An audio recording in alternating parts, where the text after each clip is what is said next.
Hello বন্ধুরা, কেমন আছো তোমরা সবাই? আশা করছি সকলে খুব ভালো আছো। আজকে তোমাদের সাথে একদম সহজ পদ্ধতিতে একটি নিরামিষ আলুর দমের রেসিপি শেয়ার করব, যেটা খেতে খুবই দুর্দান্ত লাগে রুটি, লুচি বা পরোটার সাথে। তো চলো শুরু করা যাক। সবার প্রথমে দেখো, আলুগুলোকে আমি এইভাবে কেটে ধুয়ে নিয়েছি।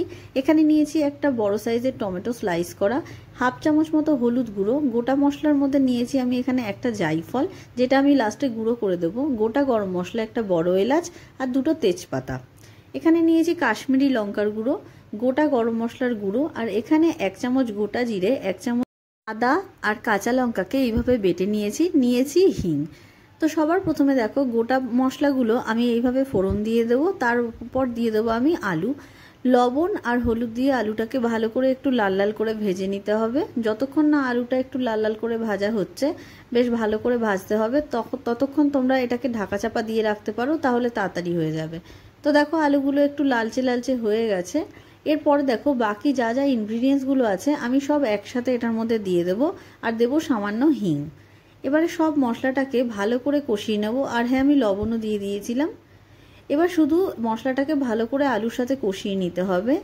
এই রান্নাটার স্পেশালিটি হচ্ছে, এটা যত ভালো কষাতে পারবে তত এটাতে টেস্ট আসবে। তো দেখো, ভালো করে কষিয়ে নিচ্ছি যতক্ষণ না এটা তেল ছাড়বে। তো ঢাকা চাপা দিয়ে প্রায় 15 মিনিট মতন আমি রেখে দিয়েছিলাম।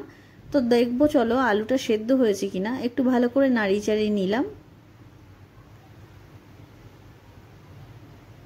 তো দেখো, আলুটা একদম সেদ্ধ হয়ে গেছে পারফেক্টলি।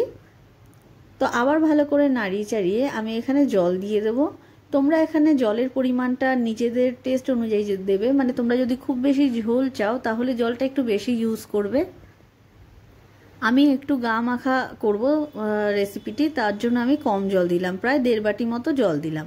দেখো ভালো করে ফুটে গেছে। এবারে আমি সামান্য চিনি দিয়ে দিলাম, দিয়ে দেব সামান্য ঘি, আর দেব জায়ফল গুঁড়োটা, যেটা আমরা সবার প্রথমে করে রেখেছিলাম।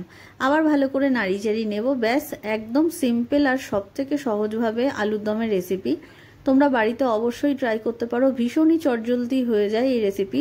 তোমরা এটা রুটি, লুচি, পরোটা বা পোলাওয়ের সাথে এনজয় করতে পারো।